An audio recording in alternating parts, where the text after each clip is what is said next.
بالله من الشيطان الرجيم بسم الله الرحمن الرحيم وإما ينزغنك من الشيطان نزغ فاستعذ بالله إنه سميع عليم إن الذين اتقوا إذا مسهم طائف من الشيطان تذكروا فإذا هم مبصرون صدق اللہ العظیم۔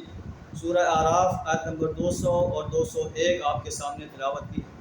اس کا ترجمہ کچھ اس طرح ہے کہ وَإِمَّا يَنزَغَنَّكَ مِنَ الشَّيْطَانِ نَزْغٌ فَاسْتَعِذْ بِاللَّهِ۔ اے نبی صلی اللہ علیہ وسلم، اگر کبھی آپ کو جو ہے شیطان کی طرف سے کوئی اکساہٹ محسوس ہو، فَاسْتَعِذْ بِاللَّهِ، اللہ کی پناہ طلب کریں۔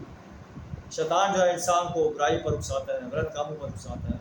تو اللہ تعالیٰ اپنے نبی صلی اللہ علیہ وسلم کو ارشاد فرما رہا ہے کہ شیطان کی اکساہٹ پر فاستعذ باللہ، اللہ کی پناہ طلب کریں۔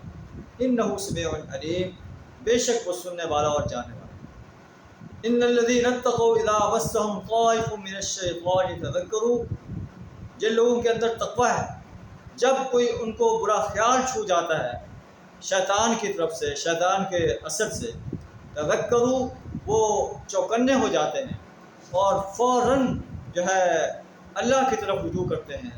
ان کی فَإِذَا هُمْ مُبْصِرُونَ، دفعتاً ان کی آنکھیں کھل جاتی ہیں کہ شیطان ہمیں غلط کام کی طرف اکسا رہا ہے، اور فوراً وہ اللہ کی پناہ طلب کرتے ہیں۔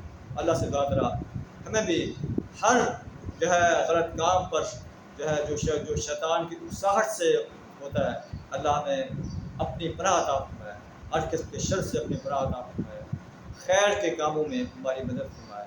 آخر دعوانا الحمدللہ۔